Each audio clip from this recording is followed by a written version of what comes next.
stakes are high and needs are more complex when running an established consumer products brand. You've got mounting pressures across multi-channel sales, complex supply chains, inventory across multiple warehouses, and leadership needs fast, accurate data to make decisions. That's why leading brands partner with Baker Tilly, an accounting firm that specializes in the consumer product space. Their team understands the unique challenges of scaling product-based businesses, whether it's navigating transactions confidently, sales tax compliance, integrating ERP systems like NetSuite, or predictive analytics. Baker Tilly delivers. Discover how Baker Tilly's industry-focused services can help elevate your business. Visit bakertilly.com. Okay, Jeremy, I want first to know about the mushroom crossed out on your shirt. Yeah. So you Sharpied that. So here's the deal, okay? So I went into Nordstrom's and I just grabbed the first thing I could see. It's like, because I'm like a 3-minute shopper. And then I got home and then I looked at this. I'm like, is that like a psychedelic mushroom? And so I thought, sure is. Yeah, it is. So I grabbed a Sharpie and just X'd it out. I'm like, I don't want to be promoted. So for me. Not for me. I'm like, I'm not returning. I'll just Sharpie it out. You know, we make apparel at Rockwell. We could do anything you want on the front of that sweater for you, pal. Dude, done. We could do it. We could do it. Okay, so here's the deal. My question to you. Yes. Best restaurant over $50 a plate and best fast food place. Oh man, that's a great question. I'm a steak and potatoes guy. Are you a Ruth's Chris guy? I really like Ruth's Chris, but I have an affinity for Market Street. Market Street Grill, the Oyster Bar. Yep. We used to go there Sundays for brunch, get steak and eggs Benedict every time. Yep. And I love their food there. Their crab legs are amazing. I like seafood as well. Brunch spot. I love Brunch Me Hard. I don't know if you've heard about Sunday's Best. Mm-mm. It's in Sandy. Michael McHenry is the owner of Sunday's Best, and it's a fantastic brunch spot. Really cool. He's kind of made brunch cool again. So go there. It's I'm telling you, I'll tell you what I'm doing. Every Thanksgiving from this point forward, I'm never making a thing. I'm going to the Grand America and just eating their food. Oh, I heard it's awesome. Yep. Yeah. That's the way I'm going to go. I've never done that. Yeah. I've never done it. Because it's like otherwise 18 hours of prep for like 20 minutes of food. I'm and you guys don't make turkey, right? Jen told me you don't normally do that. No, we make turkey. I don't know. Maybe there was one she's sneaking some fake turkey stuff in. I don't know. Make that for Thanksgiving. Oh, great! I've been eating some like bean-based fake food. One time, I was hosted this show called 3.2%, and it was called 3.2% because it was the 3.2% of the subculture in Utah.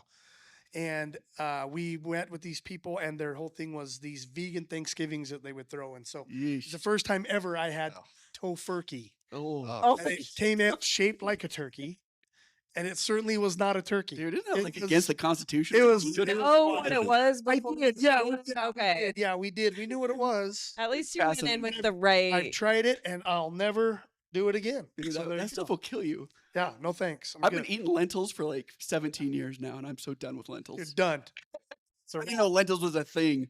That's a joke. Funny. So, dude, you had a podcast with Darren Williams. Yeah. And it was called what? So myself, Darren Williams. From the Jazz. From the Jazz. Olympic gold medalist. And, one of the best point guards ever. So Darren and my buddy Sean O'Connell. Sean was a professional fighter, fought in the highest level of mixed martial arts. And he fought for an organization called the PFL. And he fought in their $1 million tournament and fought on a New Year's Eve, fought a guy, won $1 million.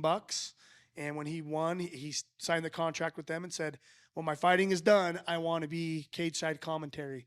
So after that fight, he became a cage side commentary. And so he was really entwined in the mixed martial arts scene. Obviously, Darren, playing in the NBA for as long as he did, has some influential friends and some NBA there. Man. So the name of the podcast was Ballers and Brawlers. So it was me, Darren, and Sean, and we just talked combat sports and and the culture and lifestyle of athletics, and we had a blast. I think you got the best nickname I've ever heard in my life. Yeah. The little ball of hate. That was my fight nickname. Okay, so here's the question. I want to hear about your first fight. So the first fight inside of a ring? I want to hear about Oh, like okay. totally like random fight in the schoolyard and then your first one in the ring. Yeah. I don't know how the name works. Do you get assigned a name or you pick No, that? some guys do. I didn't. Okay, didn't. that was just It's a good one, man. Yeah. You got so that. Okay. when I fought, now this is 60 pounds ago, and I was in a lot better shape than that. But when I came in, I was just really aggressive. There was no feeling out period. Sometimes guys will come out and they'll feel each other out, test range. I just wanted to close the distance as quick as I could, I like get a guy on his back and That's beat right. on in. And I'm in the phone booth. Oh yeah. That's it. Yeah, totally. Just wanted to close the distance and win. And so when I came out, I was always super aggressive and I just looked kind of like a psycho. And the announcer said, "That guy is a little ball of hate." Oh, that's right. And it just stuck. And so that became It's like the a nickname. Tasmanian devil, Yeah. man. So that became my You're gonna light nickname. them up. That's And, funny. I hope it's your license plate now, like little ball of It's paint. not. Better- Okay. Yeah. I think that would be funny, but okay. As I've grown, like we do when we get into our 40s, Oh, dude. I ran into a guy and he's like, Dude's got no fat. He's He's like- like he has fat on him. "The little ball of hate," more like the little beach ball of hate. Oh, brother. All around, You you know? needed to Yeah, put a right. beat down for that. I should. Okay, so first schoolyard fight. What was it? Man, I grew up in Murray, Utah. I went to Horizon Elementary. I could still sing the Horizon Elementary theme song. Yeah. I love the Very- Murray community, but I probably 5th grade, 4th grade, and there was a kid that was a year older, and he was a little bit of a bully. Yep. And my dad was a Golden Gloves boxer and taught us how to scrap when we were No young. way. We knew how That's to so fun. handle ourselves. And my dad said, "Look, I don't ever want you causing a fight. I never want to hear about you picking on someone, Yep. but I'll never be mad at you. I'll never be mad at you for finishing a fight Yep. if it's in defense of yourself or someone else."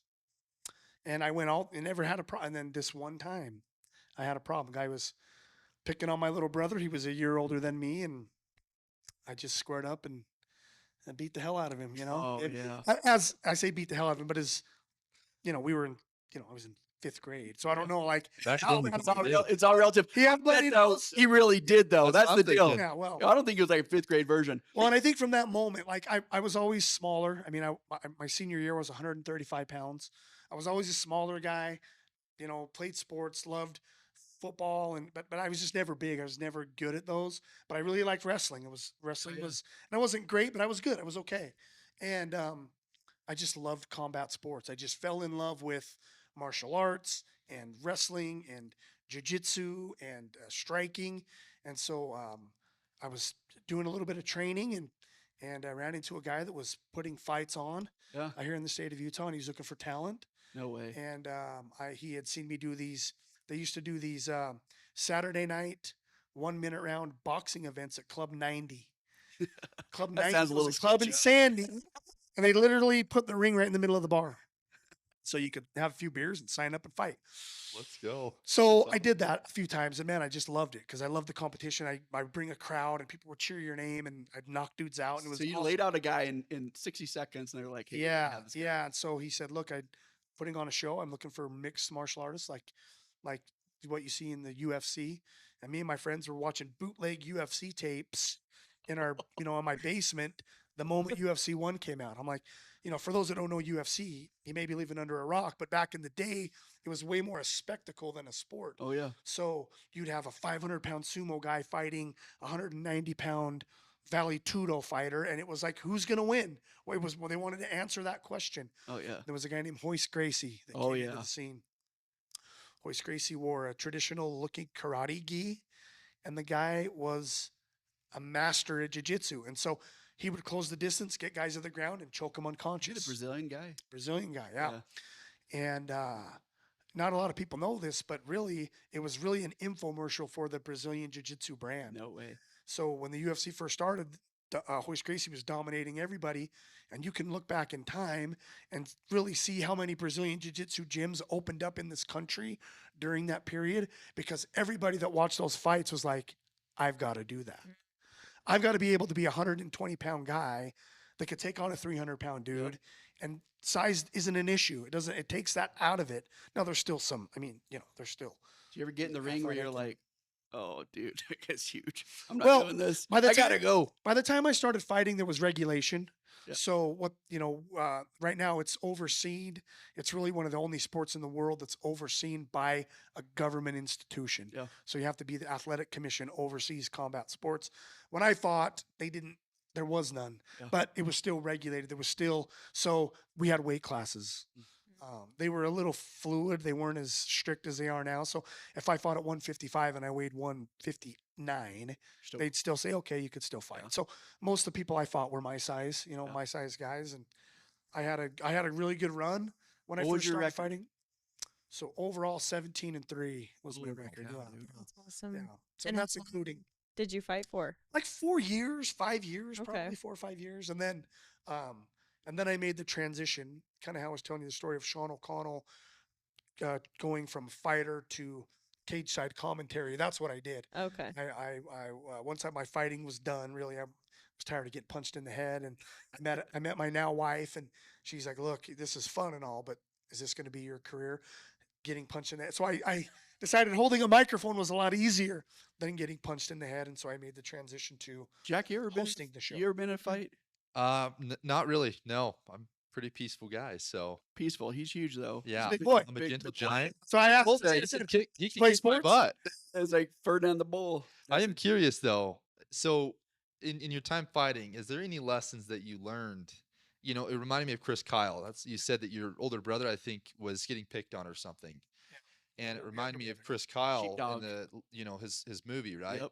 And so I'm curious if there's any lessons that are applicable to life that you learned through wrestling Well, or fighting. yeah, I mean, combat sport, right? There's, obviously, especially this day and age, you hear people say trial by fire. That means you just get in there and do it. And I'm a big advocate of that. I'm like, look, if you want to try something, you just got to do it. Like you've got to try it. And so for me, man, I had experience wrestling, but I'd never really had experience fighting inside of a ring or fighting inside of a cage. And it was like, I just want to do that. So that's what I'm going to do.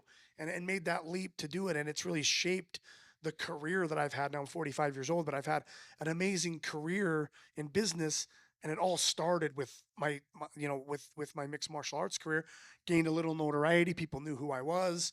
And then it transitioned into several other things that I got to be a part of because of that. But obviously, it's hard work. It's dedication. It's, you can't just go in, especially now, you have to put the time in. You can't just be some guy that thinks you're tough. And there's lots of videos of guys that think they're tough getting inside a cage or a ring with a professional mixed martial artist. And it's not even fair. I mean, it's like, what the outcome is because those guys are dedicated and they're passionate. So, man, if your passion is this, and we tell our employees this a lot, is we want you to go after your passion.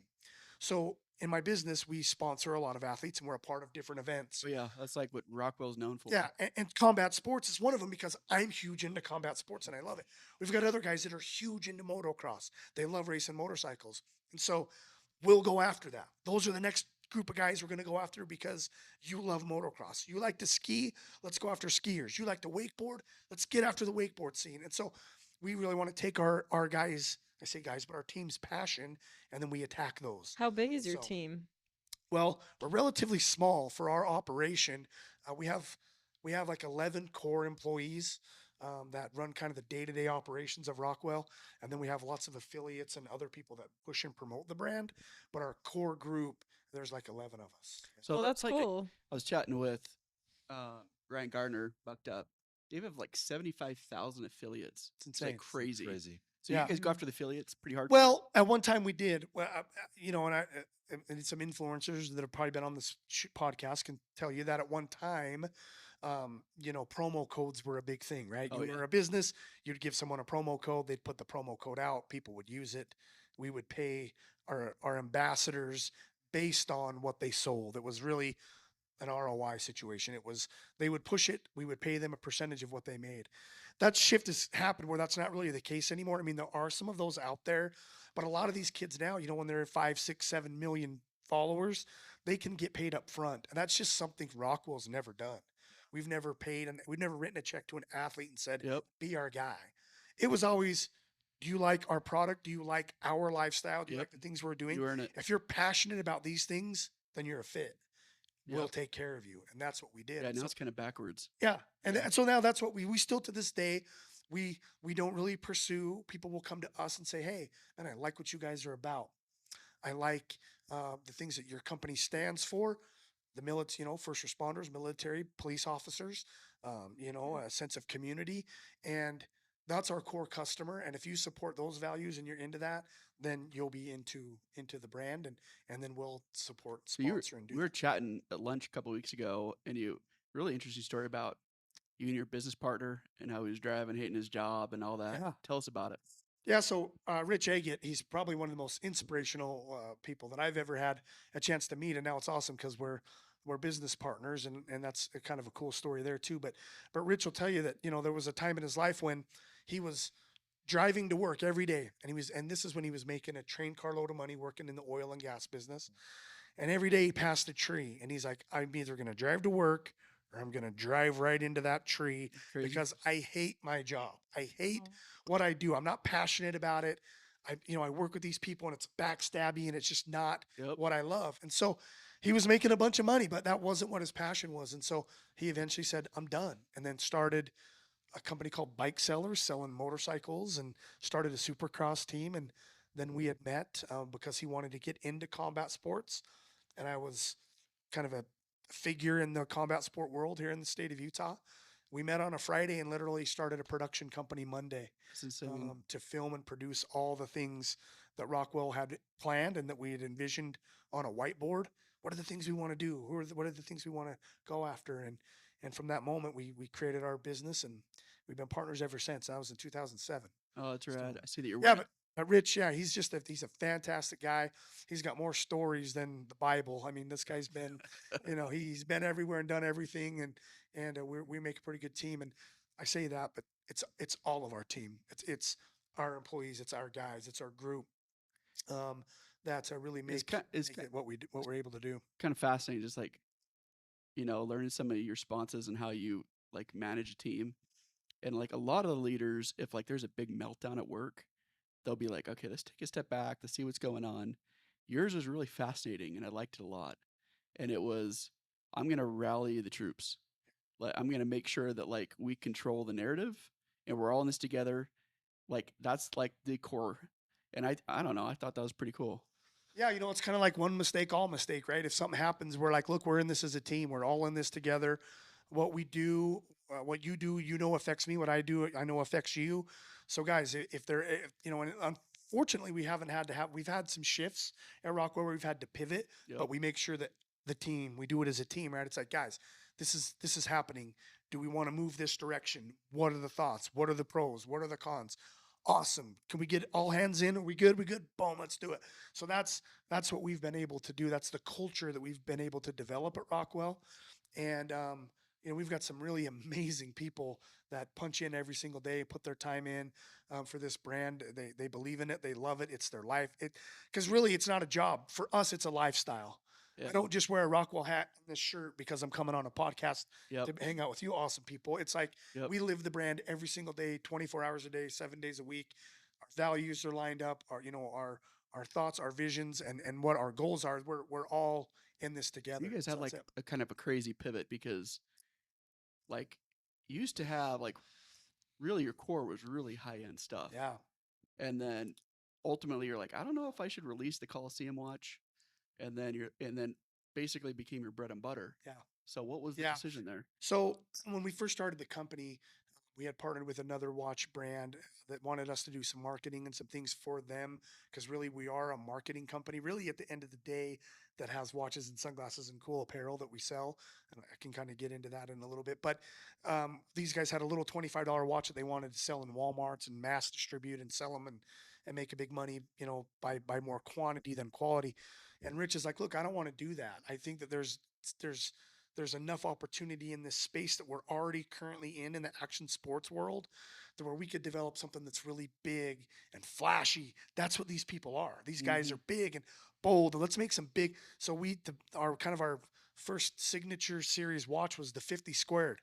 And that's a big watch to have on your wrist. I mean, it's 50 millimeters. It's big. But that was really like our that was like our showpiece, and we started selling those like crazy. Then it was like, well, what else? So we took a $500 watch, and then we developed a $3,000 watch, and then a $5,000 watch, and they're these big, Get better and better. flashy, big in your face. So for us, it was like we're selling these and we're moving them, but we're also like, man, there's also people that don't have that kind of money Yeah, to we're, maybe, like I could see Anna, you picking up some of those $3,000 ones and falling in love with it. Is that true? My husband would probably say that's exactly exactly what what happened. You gotta dial though. You're like, Want the most expensive, of you course. sound Yeah. just yeah, like like my wife. I went to this. We were like redoing some stuff in our house, and we're putting in new floorings. And I was joking to Jen about this the other day because we walked in there, and immediately she just goes straight for the most expensive one. It's I'm just like, oh, this is so. we predictable. can't It's help so it. We predictable. can't Yeah, help it. You've just And gotta- she's yeah, a stylish it's okay. person, so Yeah, she I'm is. sure she's She very just that like was- just like yes. drawn to us. Like, what the? So you started with watches. That was your first product. Well, yeah. So yeah.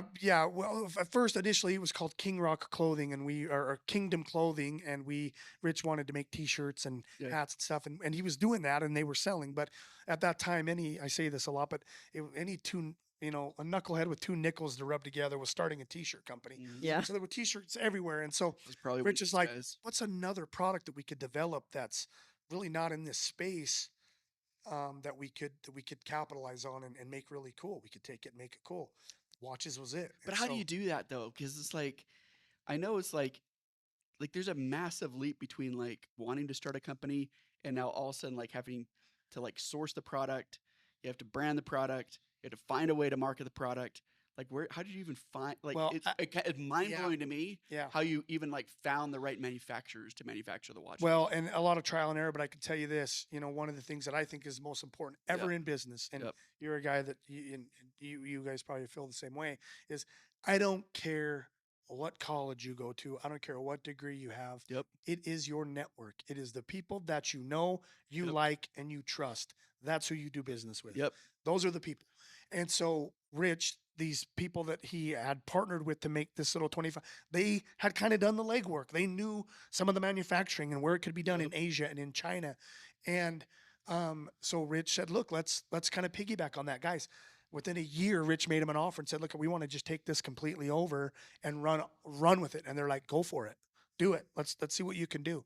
And so that was it. It was like, these guys have the connections. We're big thinkers. We have this really cool ideas. Let's develop some really cool stuff, and let's just see what we can Dude, do. that's true. Like we talked about all the time at Volcanic. Like I'll tell the interview people all the time. I'll be like, honestly, like it's a really cool resume. Honestly, I don't care. Like I care about what you're gonna do for me, right? And so I'm amazed like how many like top. I mean, you get some like really cool business school grads and everything else, and how many of them just flame out.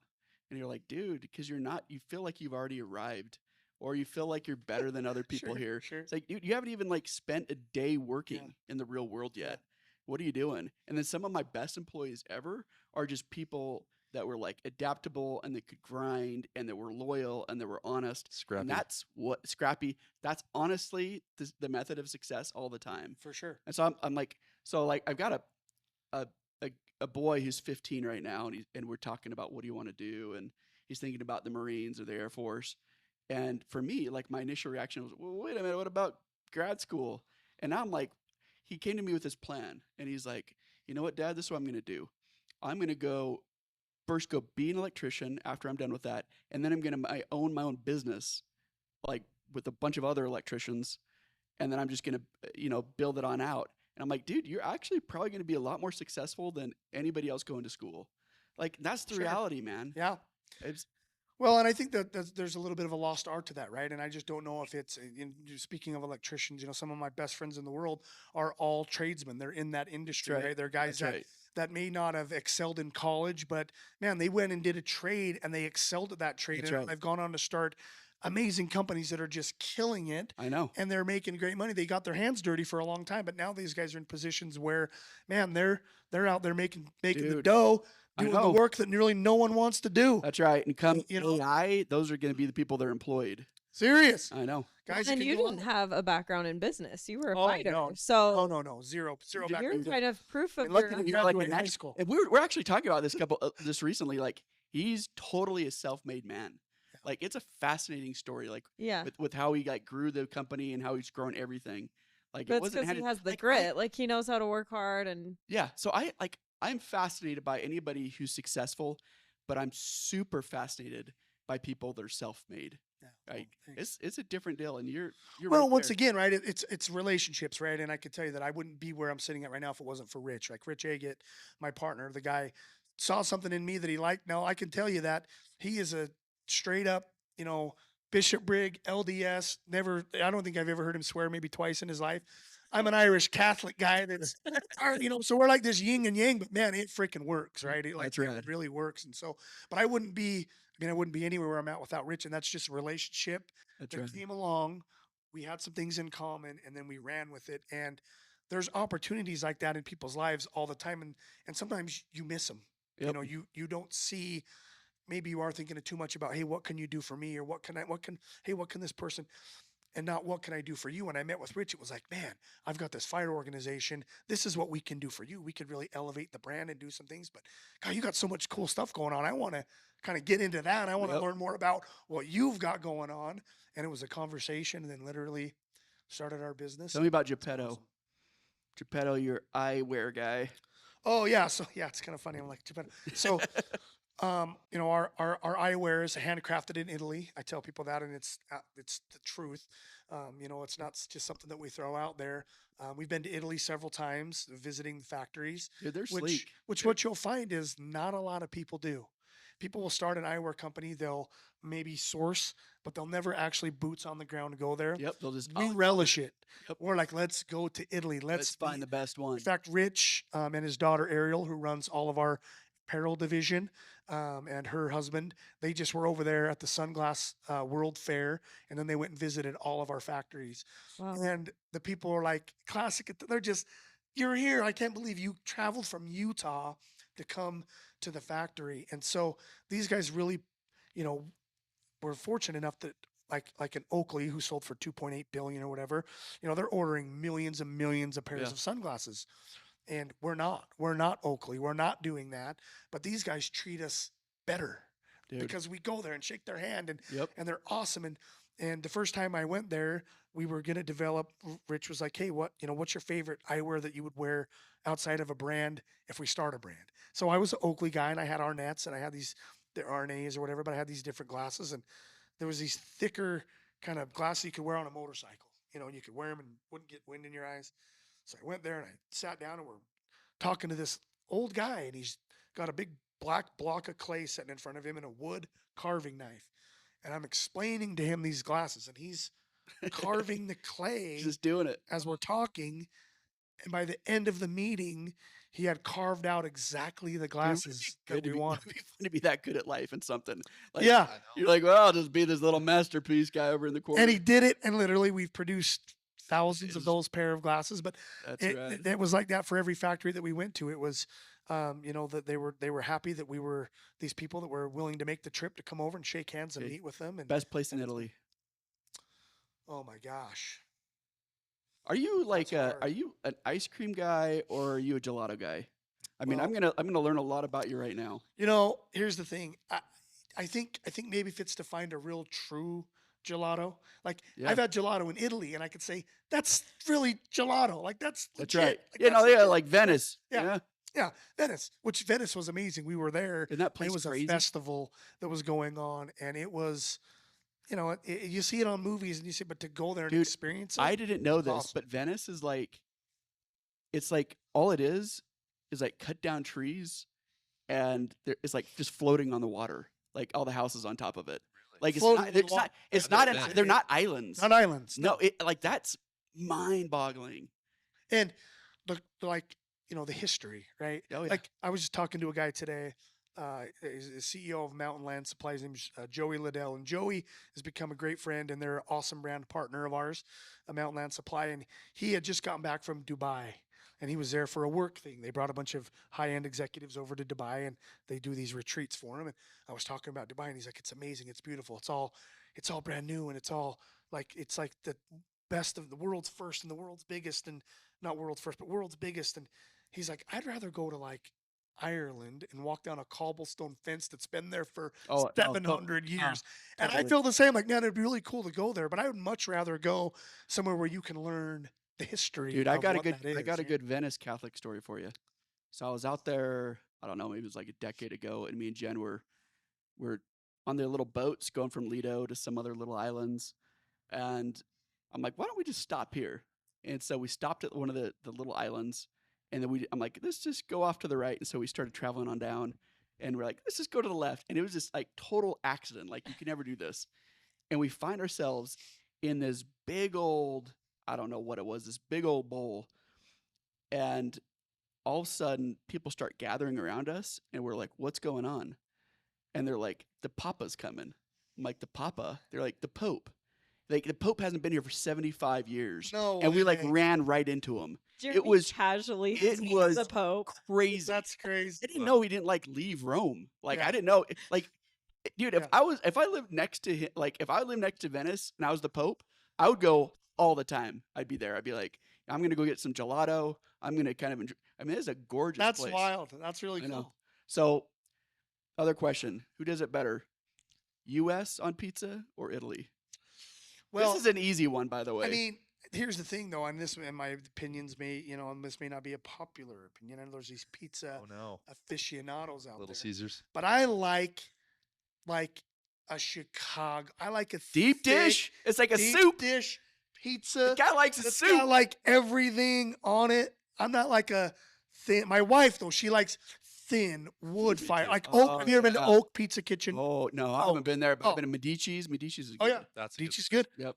Oak is right down the road, and it is awesome, and it is thin, and Dainty. I love it. Like it's great. It- I love it. But you just want 10 of them, right? I mean, it's like if you Yeah, yeah, it's just like stack them you all, then stat it's it, good. you got to get an appetizer and a Yep. dessert, and you get a big deep. That's all you need. Oh, one yeah. slice. Chicago, and yep. you're full. Oh yeah. Oh, But put you like to I sleep. said, I'm so really What, so what is it? Is it U.S. or Italian pizza? man. I'm gonna have to go with U.S. Yeah, it is. Yeah, I'm gonna have to go U.S. Anyone who's like romanticizes Italian pizza has never been to Italy. That's like they don't even have the right sauce, and there's no toppings, and you're like, what?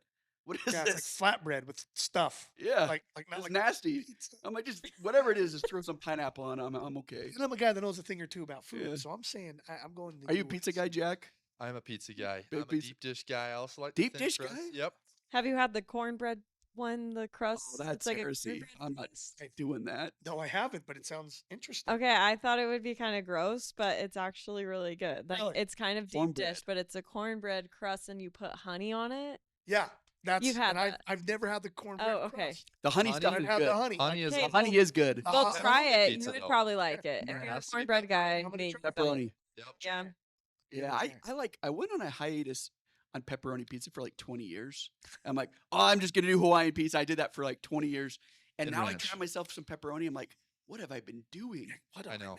So that's. I mean, obviously, in the world of pizza, right? A big thing is, are you a pineapple? Do you think pineapple? Yeah. belongs on Yes. pizza? No, it is. No. I do. Pineapple is like the whole Yes. thing. No, No. not a fan. Pineapple, What pizza, are you and talking ranch. No. about, Anna? You don't I like think the it's sweet. No, that's why I don't sometimes even like the honey on the pizza. Like Okay. Pineapple, only on the Hawaiian crust, but pizza, no. in ranch. Yeah, No. That's my take. it is I'm absolutely from Utah. I'm a fan of pineapple. That's like a Like elementary school Yeah. cafeteria right Okay, there. so I want to talk to you a little bit about marketing with Rockwell. yeah, for sure. Okay, so Facebook, Instagram, I mean, all the socials have kind of really changed the way they change marketing. Yeah. So like people that were relying really heavily and throwing a lot of money into Facebook were super disappointed the last few years because it's you're not getting the return. Yeah. I mean, what are you Well, feeling? I could tell you, I mentioned earlier, we're a marketing company that sells a product, right? We sell watches and sunglasses and gear and events. We do our own events. But that's we pre-COVID, we were doing 90 live events a year. So what I Jeez. mean by that is we had our own Supercross team. We were doing mixed martial arts events, golf tournaments, anything Yeah, you where there are was a marketing gathering of company. people. Yep. We were attending in full force. And so whether that was Anywhere where the Red Bull was, you were there. we were there, right? Yep. And you were We bringing product and selling. Yeah, it. bringing Okay. product, selling, pushing, promoting, any kind of outdoor adventure, racing, whatever it was. We and especially in Utah, 'cause it's our own backyard, we had our fingers in it. And I meet a lot of people like, "Oh, dude, I saw you at a golf tournament," or "Oh Yep. man, we were at this event and you were there." Yep. And then obviously COVID happened. People shut down, stopped doing events. We went from 90 live events to 3 live events. And so Wow. what hurt us the most is we have companies and businesses that spend money with us to market their products along with ours. Yeah. So when we have a supercross team, we have companies that spend a really good amount of money to have their logo on the Rockwell semi, Oh, their super logo on the cool. bikes with us. Big part of your business. You know, we set up a booth and their stuff's right next to ours when we're pushing and promoting and selling. Yep. And so, we had these, you know, but that went away, right, guys? They're just like, look, I mean, obviously we can't ask people for money for events that we're not attending. So what we did, this is our 3rd year, is we started our own monster truck event series. So we partnered with a guy named Paul Jensen. He owned a team called Team Throttle Monster. And That sounds we tough. now own 9 monster trucks. Oh, hey, dude. And our monster trucks compete in Monster Jam, which is like the NFL of monster trucks, right? They're the big stadium shows. Where do Can I you borrow store one of them? those and They're take it on a stored. date? They're stored up north. They're stored up north. He has a big facility. Undisclosed location. Is Yeah, Dixon- undisclosed, but just not your backyard. Okay. Okay. Dude, I want to take that on I-15, right? Yeah. So we have these monster trucks, and they compete in events every single weekend, all over the country, up until the end of May. And then they do the World Finals, and then we start our own series in May. And so we do 10 events throughout the state and in California, and I think we have one in Idaho and maybe one in Wyoming this year, where we put on these events, right? So people are like monster trucks, but it's cool because Yeah. we're the promoter, where we put on the event, we own the Yep. monster trucks. Yep. Monster trucks are making money all year long competing for Monster Jam, and then we do our own show. So we control the tickets, we control, you know, the vendor space, the sponsorships, Oh. and then what we do is we partner with companies like Mountain Land Supply, happens to be one of our great sponsors. They spend money with us to have their own monster truck. Wow. So they have their own monster truck that we bring to their different, like if they open up a new shop or a new store or a new location, our monster truck comes and parks in front, and we rev the engine and drive it around. And So like for 2024, it's all like marketing venues, like venues where an activity's happening. Do you like Yeah. do anything that's like social related? Spend money on very, it? very little, very, Any i- return if any, whatsoever? because what we do is we use the events that we attend as the content that drives our Yeah. followers. Yeah. I tell people all the time, we've never paid for a follower. Anybody that's ever came to the Rockwell brand and liked our page, and it's not like we have millions and millions, but it's people that we've literally shook hands with in an event and said, "Oh man, check it out! Yeah, follow our page. You know, do that, da da da." And we'll do contests and other things that drive people to come and tag your friends and that sort of thing. But we have really great partnerships with like Live Nation. So we have a partnership with Live Nation here in Utah when they do concert series and events out at. Yep. It's no longer USANA. I can't remember the name of it. They're gonna kill me that I don't remember. But when they do concerts out there, Delete that part. we do promotions for them. So we'll use our network. We'll use the influence that we have at events and things to say, hey, look, we've got tickets to this concert. Go and do this, and we'll give you tickets. So we're very traditional that way. We really don't spend any money on social media. We don't with Instagram, with Facebook. It's all.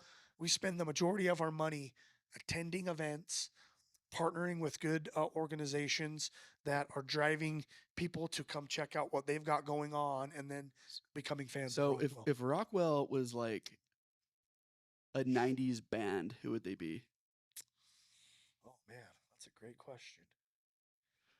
Are you like Rage Against the Machine or It's got to be Bush? heavy metal. Who are you, man? Little Ball of Hate or something. Little It's Ball of gotta Hate. be the headbanger. I feel like. That's great. You- Korn? You said Rage Against the Machine, but we're different. We're not your typical Yeah. suit and tie business guys. Yep. Chances are if Rich was here, he'd be wearing a Rockwell t-shirt and basketball short. Like we're not those guys, but that's because we're authentic. Like we're Yeah. not. I'm not gonna. I feel like a horse's ass wearing that stuff. Like Yeah. I feel there's nothing wrong with dressing up and looking sharp. That's fine. But like That the shit's day changed. to day, I could Can't never live in it do it. now, I dude. just couldn't do it. And so Nope. Yeah, man, it could be a little rage against the machine. Rage Mission. Okay. Well, there we go. isn't the F name you, Rockwell? Don't do what don't do what you tell me. What was that? Isn't the name so? Where did you get the name Rockwell? So my partner's son, his firstborn, is named Rockwell. Oh, So okay. Oh, Rich, cool. we named the business after his son, Does that mean you have to give the whole business to and him? his second son is named Ryder, and that's what this watch is. It's the Ryder line, and this watch is called the Coliseum. But yeah, we're keeping it in the family. That's cool. Yeah. Dude. That is cool. They can take over the but, business. Yeah, right. His daughter Ariel, she's amazing. Next up. She's in it. She's in it for the long haul. Last- She runs all of our apparel and does all of our. We do a lot of custom work for other companies. So a big portion of our business is we make watches for hundreds of different companies that want to brand something unique yeah. and different and cool. Yep. And so The for, corporate like, gifting's kind of a corporate big deal gift, for you. it's huge for us, Yeah. right? Yep. Because we found that it's as easy to sell 10,000 watches to one person than it is one watch to one Dude, person. I'm right? telling you, like corporate gifting is fascinating because, like, I mean, it's not applicable to every brand, but for like lifestyle brands that can do it, Yeah. I mean, it is a gold mine because you're selling it for over, wholesale price, and you're selling it at like 10,000 a clip or 5,000 employee at a clip or whatever it is, Yeah. and then it's branding at the same time. I mean, it's like it's for people that like have a lifestyle brand. That's like the best thing you can do. Yeah, and it was a It's low-hanging. decision, yeah, that we made back. I mean, back in the day, we were working with people, and they were like, "Hey, this is really cool. Hey, do you think is there a way that how could we make that watch kind of our watch with our logo?" And it was like, "Oh man, let's see what that would take." So we were literally shipping watches to Canada to have the dials redone and do No things, way. and then it was like, guys, once again, it was a meeting where it's like, "Do we really want to do this? Well, if we want to do this, it's going to take a big investment. We've bootstrapped everything. We've never had an investor that says, "Look, let's do it." So Yeah. we got all now at our facility. We can make and customize anything: That's crazy. hats, shirts, watches, sunglasses. We can do it all in house. How many brands turn it have around. you guys worked with? Oh. Do you know? You don't keep count? Thousands. Thousands. That's That's crazy. crazy. So what are like, and we'll wrap up here in just a minute, but top 5 states that of your presence for Rockwell. Well, Utah #1, right? Utah's Yeah. own backyard. Yep. It's big. Believe it or not, California, because we do so much. Yeah.